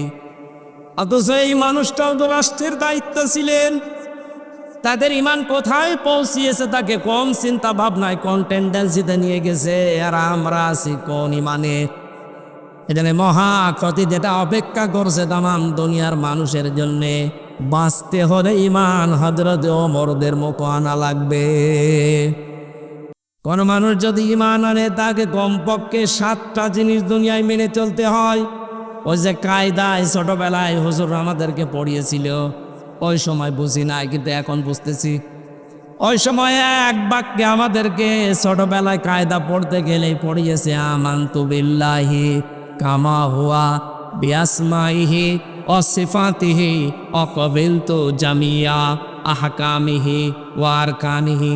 এ কথা পড়েননি? কি বলেছিলেন আপনি? আমানতু বিল্লাহ, আমি বিশ্বাস করি, ঈমান আনি এমন আল্লাহর উপরে, কামা হুয়া, যার অস্তিত্ব আছে। পৃথিবীর অন্যান্য ধর্ম যারা মেনে চলেন তাদের সাথে আমাদের ইসলামের এই কারণে মিল নেই, কারণ আমরা এমন আল্লাহকে বিশ্বাস করি যার অস্তিত্ব আছে। প্রশ্ন আসতে পারে, হিন্দুরা যে 12 মাসে 13 পূজা করে, ওদের 33 কোটি দেবতা, ওদেরও তো অস্তিত্ব আছে। হ্যাঁ আছে। আমাদের আল্লাহর যেমন অস্তিত্ব আছে, ওনাদের দেবতার অস্তিত্ব তো তাও দেখা যায়, আমাদের তো দেখা যায় না। মেনে নিলাম প্রথমটা নাই মিলেস, পরের গুলো মিলান তো মেলে কিনা? বিআসমাইহি, আমরা এমন আল্লাহর ওপরে ঈমান এনেছি যার শুধু অস্তিত্ব না, তার নাম আছে। নাম নেই? বলেন না। এখন হিন্দুরাও তো এই কথা বলবে যে হ্যাঁ আমরা যার ইবাদত করি তারও নাম আছে, এই যে দুর্গা, সরস্বতী, ও বল নাম দেয়নি ওরা। আমাদের আল্লাহর নাম আছে 5,000, আমরা 99টা জানি বেশি। ঠিক আছে, আমাদের অস্তিত্ব নামের সাথে মিলেছে। 3 নম্বরটা মিলান, দেখবেন অনেক কিছু একটা একটা করে মিলবে না। বিআসমাইহি শুধু না, ওয়াসিফাতিহি, আমরা এমন আল্লাহকে বিশ্বাস করি যার গুণাগুণ আছে। হিন্দুদের জিজ্ঞাসা করেন, ও ভাইরাও বলবে আমরা এমন দেবতার ইবাদত করি যার গুণাগুণ আছে। সরস্বতীর গুণাগুণ কি? লেখাপড়ায়, বিদ্যাতে বরকত দেওয়া। দুর্গার গুণাগুণ কি? ফসলে বরকত দেওয়া। এ কথা বলছেন এখানে। এটা সারা ভেঙে চলে ওই ধর্মের লোক পড়লো যে দুর্গা ফসলে বরকত দেয়, কিন্তু আমার ধর্মের কোন মানুষ যেটা আল্লাহকে বিশ্বাস করে বলে আমাদেরকে শোনায়, সেই মানুষটা যদি বলে ফসলে বরকত হয়েছে দুর্গার কারণে, তার ঈমান থাকার কথা। এতটুকু শেষ করেননি, তবে প্রথমে অস্তিত্বের সাথে মিলে গেছে, নামের সাথে মিল আছে, গুণাগুণও মিলছে। আল্লাহ রাব্বুল আলামিন যতগুলো গুণ নিয়ে নাম নিয়েছেন শুধু নাম নিয়েই শেষ করে দেননি, প্রতিটি নামের কার্যকারিতা তিনি দুনিয়ায় দেখিয়েছেন। তিনি রব নাম নিয়েছেন, এজন্য নেই থেকে আমাকে হামজা বানিয়েছেন। কথা বলে না কেন? হালাতা আলাল ইনসানি হাইনুম মিনাদ দাহারি লাম ইয়াকুন শাইয়াম মাযকুরা। হামজা, তোর জীবনে কি এমন সময় ছিল না যখন উল্লেখ করার মতো তুই কিছু ছিলি না? এ কথা কার? তার মানে যে নেই থেকে অস্তিত্ব দিয়ে পর্যন্ত বানিয়েছেন আমাদের রব। এ নামটা নেওয়ার কারণে নাম আছে, নামের গুণাগুণ আছে এবং এ নামের বাস্তবতাও তিনি দেখিয়েছে। এবার আপনি পৃথিবীর যত ধর্ম আছে মিলান, যে কোনো ধর্মের যারা অনুসারী তারা যাকে দুর্গা নাম দিয়ে দুর্গাকে আপনি ফসলের মাঝে রেখে আসেন, বরকত দেওয়া দূরের কথা, দুর্গা সহ ফসল চুরি হয়ে যাবে। কথা বলছে এখন। আমি একটা উদাহরণ মাত্র দিলাম, মিলছে না? আমরা এমন আল্লাহতে ঈমান এনেছি, বিশ্বাস করেছি, যিনি শুধু নাম নিয়ে বসে নেই, নামের গুণাগুণ এবং কার্যকারিতাও দেখিয়েছেন। এবার আমাদের ঈমানের সফলতা পূর্ণতা পাবে ওই সময় অসিফাতিহি ওয়া ক্বাবিলতু জামিয়া আহকামিহি ওয়া আরকানি। আমরা শেষে এই কথার স্বীকৃতি দিয়েছি যে আমি কিন্তু কবুল করে নিয়েছি, আমি কবুল করে নিলাম, আমি স্বীকৃতি দিলাম, কবুল করলাম, গ্রহণ করলাম। আল্লাহর যত আদেশ এই পৃথিবীতে আমার উপরে আছে আমি সব মেনে নিলাম, যত নিষেধ আছে আমি সব ছেড়ে দিলাম। এর নাম ঈমান। এর নাম কি? এই যে উদাহরণটা ফেরাউনের দিলাম এমনি না। আপনি নামাজ আল্লাহর হুকুম মতো পড়েছিলেন, রোজা আল্লাহর হুকুম মতো রেখেছিলেন, ওই আল্লাহর একই হুকুম ছিল কোরআনে, ইয়াসিন ওয়াল কোরআনিল হাকিম। আল্লাহর পাঠানো একমাত্র ঘোষণা দেওয়া নেতা এই পৃথিবীতে মুহাম্মদ রাসূলুল্লাহ। ইয়াসিন শব্দের ব্যাখ্যায় আমি পড়েছি, ইয়া মানে হে, সিন মানে সাজ্জেদ। আল্লাহর ঘোষণা দেওয়ার নেতা কয়জন? এটা দুনিয়ার বিষয় মনে করবেন না যে দুনিয়ার বিষয় ছাড় দিলাম, না, এটা আখিরাতের সাথে সম্পৃক্ত। এই দুনিয়াতে যাদের আদর্শ ঠিক নেই, নেতা ঠিক নেই, ও মারা যাওয়ার পরে ওই লোকটার সাথে হাসরে উঠবে যেই লোক তার পেছনে ছিল। ঠাকুরগাঁও বাসী আমি টেনে না, আল্লাহর কসম আমি আপনাকে বাঁচাতে চাই। কোরআনের চোখ লাগিয়ে দেখতে পাচ্ছি আপনি জাহান্নামে যাচ্ছেন। ময়দানে মাস্টারে যেদিন উঠবেন আপনি, কোরআনে কারিম আমাদেরকে জানিয়েছে, ইয়াউমা নাদউ কুল্লা উনাসিম বিইমামিহিম। দুনিয়ায় যে যার পেছনে ঘুরতো, যার আদর্শ মেনে দুনিয়ায় চলতো, কিয়ামতের দিন সে ওই নেতার সাথে উঠবে। এবার আপনি বলেন তো এটা দুনিয়ার বিষয় হয় কি করে? এরপরও কি আপনার বিবেকে নাড়া দেয় না? কিয়ামতে আপনি উঠবেন ওই লোকটার সাথে যাকে দুনিয়ায় আদর্শ মনে করে চলতেন। এবার আপনার বিবেকের কাছে আমার প্রশ্ন, আপনি তাকে মেনে চলেন, বলেন এই লোকটা যদি কিয়ামতে আপনার সামনে থাকে, আপনি পেছনে, কি মনে হয় আপনার? ওকে দেখে আল্লাহ মাফ করার মতো? কারণ আপনি তার চরিত্র না জানতে পারেন, ওর চরিত্র, ওর পোশাক আশাক, ওর সোরাত সিরাত কে জানে? আরো জোরে বলেন।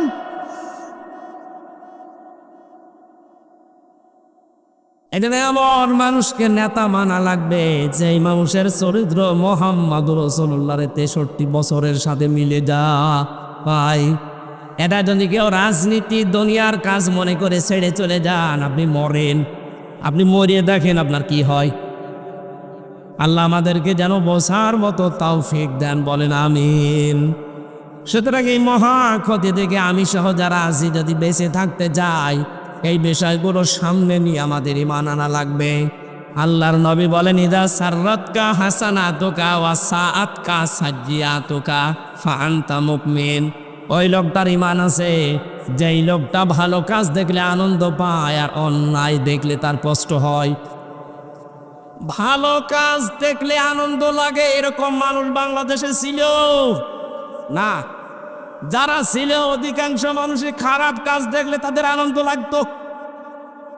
আপনি কত বড় নাটক 5 মহিলা দেখলেন না? ইলিয়াস আলীর মতো মানুষের সন্তানকে বুকের ভেতরে নিয়ে বলছে, তোমার বাবাকে আমরা খুঁজে বের করার চেষ্টায় আছি, অথচ লোকটাকে ওই সময় তারা মেরে ফেলেছে। যে মহিলা তার সন্তানকে বুকের ভেতরে নিয়ে কথা সান্ত্বনা দিচ্ছে যে আমরা দেখতেছি, ও কিন্তু জানে যে ইলিয়াস আলীকে দুনিয়া থেকে বিদায় করে দেওয়া হয়ে গেছে। আপনি এত বড় প্রতারণা, এত বড় নাটক করলেন কি করে? আপনার ঘুম আসতো কি করে এত নাটক মাথায় নিয়ে? আমি যে প্রথমে বলেছিলাম, যারা রিমান্ডে দায়িত্ব পালন করে, বিশেষ করে আয়না ঘরে ওই ডিবি অফিসের নিচে যারা, এই মানুষগুলো বাড়িতে যে হয় লাল পানি খাবে, নাই ঘুমের বড়ি খাবে, তাছাড়া ওদের ঘুম আসা সম্ভব না। আমরা এই হাজি সাহেবাকেও দেখলাম, উনি বলতো আমি প্রতিদিন জায়নামাজ খুঁজি, কোরআন শরীফ পড়ি। কই এ ছেলেরা তো সে কোরআনও পায়নি, জায়নামাজও পায়নি, যা পেয়েছে ওটা বলার মতো না। আর যা দু একটা পেয়েছে সব ওই লাল পানির বোতল। কথা বলেন এখন আপনি এই জুলুম অত্যাচার আয়না ঘরের এই নির্যাতন নিচে জানতেন যেগুলো হচ্ছে ওখানে, এগুলো দেখার পরে কোনো মানুষের স্বাভাবিকভাবে ঘুম আসা সম্ভব না, এই জন্যই লাল পানি খাওয়া লাগতো। এই জন্য ভালো কাজ যাদের কাছে ভালো লাগে না, অন্যায় দেখলে যাদের অন্যায় মনে হয় না, সে 14 বার হজ করতে পারে কিন্তু সেই ইমানদার না, সে ওই ক্ষতির ভেতরে আছে। আমরা কি ক্ষতির ভেতরে আছি কিনা আমরা নিজেরাই প্রমাণ। ভালো কাজ দেখলে আপনার আনন্দ লাগবে, অন্যায় দেখলে আপনার কাছে কষ্ট লাগবে, মাস্ট বি। শুধু নামাজ পড়া, রোজা রাখা, হজ করাই ভালো কাজ না। এই পৃথিবীতে সব চাইতে ভালো কাজ আল্লাহর দৃষ্টিতে মাইয়াং ফাগন্নাস খয়রুন নাস, যে লোকটা দুনিয়ায় মানুষের উপকার করে, মানুষকে বিপদ থেকে বাঁচিয়ে দেয়, এই লোকটা আল্লাহর কাছে সব চাইতে দামি। সুবহানাল্লাহ বলতে পারেন না? শব্দের দিকে খেয়াল করেছেন? নবীজি বলেন খয়রুন নাস, সব চাইতে ভালো মানুষ, উত্তম মানুষ আল্লাহর কাছে ওইটা। ইয়ানফাউন নাস, নবীজি বলেন না যে ইয়ানফাউল মুসলিম, যে মুসলমানের যারা উপকার করে তারা। ইয়ানফাউন নাস, হিন্দু কি মানুষ না? সুতরাং আমরা উপকার করতে চাই, মানুষ সে ধর্মের হোক।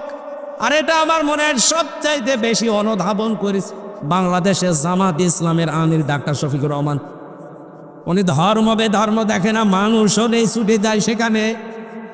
আমাদের আচরণ এরকম হওয়া দরকার। ক্ষতি থেকে বাঁচতে হলে ইমান আছে কিনা আপনি নিজে এখন প্রমাণ। ভালো কাজ দেখলে আনন্দ লাগবে আপনার, সে সেই করুক। অন্যায় দেখলে অবশ্যই আপনার খারাপ লাগবে, কষ্ট লাগবে। ও আমিলুস সলিহাত, যারা দুনিয়ায় ভালো কাজের আঞ্জাম দেয়। ভালো কাজ কি? আল্লাহর হুকুম রাসূলের তরিকা থাকা লাগবে, এর নাম ভালো কাজ। কথা বলছে? কোনো ভালো কাজ যদি কেউ আঞ্জাম দিতে চায়, 4টা শর্ত মানা লাগে। 1 নম্বরে ওই ভালো কাজ জানার আগে আপনাকে ওই বিষয়ের জ্ঞান অর্জন করা লাগবে, আরবিতে এলেম বলা হয়। 2 নম্বর আপনার নিয়ত পাকা থাকা লাগবে, এটা লোক দেখানোর জন্য না, আল্লাহর জন্যে। কথা বলছেন না কেন? আমি এই শব্দগুলো মিলিয়েছি ডাক্তার শফিকুর রহমানের সাথে, বারবার নাম বলছি এই কারণে, কারণ কিছু শিক্ষা পেয়েছি তার কাছ থেকে। আমি এক জায়গায় জেলে ছিলাম তার সাথে। উনি যখনই দেখবেন বক্তব্য দেয়, আগেই বলে এই দেশে যা কিছু হচ্ছে এখন সব কিছুর কৃতিত্ব আল্লাহর জন্যে। এই শব্দটা বলে না? যে কথাই বলেন না কেন আগে এইটা বলে নেয় যে 5 আগস্টের পর থেকে মন খুলে কথা বলতে পারি, মন খুলে সমাবেশে যেতে পারি, মানুষের কাছে যেতে পারি। মানুষ যে আসতেছে আমাদের কাছে, এর সব কৃতিত্ব ওই ছাত্রদের না, সব কৃতিত্ব কার? এটা নিয়ত থাকা লাগবে সবকিছু আল্লাহর জন্যে। 3 নম্বরে এই কাজ করতে গেলে বিপদ আপদ মুসিবত ঝামেলা আসবে, ধৈর্য ধারণ করা লাগবে। 4 নম্বরে ইখলাস থাকা লাগবে। এই 4টা কাজ যারা শর্ত পূরণ করে করবে, ওদের জীবনে যা হবে সব ভালো কাজ। এমনকি যদি ওই স্ত্রীর সাথে হাসি মুখে কথা বলে, সেইটাও ভালো কাজ। সুবহানাল্লাহ বলতে পারেন না? অথবা সবিল হাক্কি, হকের দাওয়াত দেওয়া লাগবে। এই পৃথিবীতে সবচাইতে বড় হক এই কোরআন। সুতরাং দাওয়াত দিতে হলে কি দিয়ে দেওয়া লাগবে? আজ যেই বন্ধুরা কোরআন বাপ দিয়ে দাওয়াত দিচ্ছেন, বিশ্ব নবী 1 থেকে 40 বছর পর্যন্ত তিনি কিন্তু ভালো কাজ করেননি তা না, করেছিলেন? করেননি? 17 বছর বয়সে যে দল গঠন করলেন হিলফুল ফজল, এর মাধ্যমে কত ভালো কাজ করেছিলেন। কিন্তু পুরা আরব জাহানে তার কোনো শত্রু ছিল না। এই নবী যখন কোরআন পেলেন 40 বছর বয়সে, 40 থেকে 63, এই 23 বছরে তাকে 82 বার হত্যা করার জন্য চেষ্টা চালিয়েছে। তার মানে ভালো কাজের আঞ্জাম দিয়ে হক কাজ যদি কেউ করতে চায়, হক দাওয়াত দিতে চায়, কোরআনের দাওয়াতের বাইরে কোনো দাওয়াত নেই। আর যারা বলছেন আমরা তো নবীওয়ালা কাজ করি না, ওটা নবীওয়ালা কাজ না। উনি নবী হয়েছিলেন 40 বছর বয়সে। সুতরাং 40 থেকে 63, এই 23 বছরের যে কাজ, এইটা নবীওয়ালা কাজ। আর এটা করতে গেলে মাস্ট বি, বাধা আসবে। অথবা সবরি, এই কাজ করতে গিয়ে যদি কঠিন বিপদ আসে, ধৈর্যের উপদেশ দেওয়া লাগবে। এই 4টা কাজের আঞ্জাম যারা দেয়, যেই দল দেয়, যেই ব্যক্তি দেয়, যে প্রতিষ্ঠান দেয়, আল্লাহ বলেন তারা এই মহা ক্ষতি থেকে বেশি আছে। বলেন আলহামদুলিল্লাহ। আল্লাহ আমাদেরকে যেন 4টা কাজের আঞ্জাম দেওয়ার তৌফিক দেন। আল্লাহুম্মা আমিন।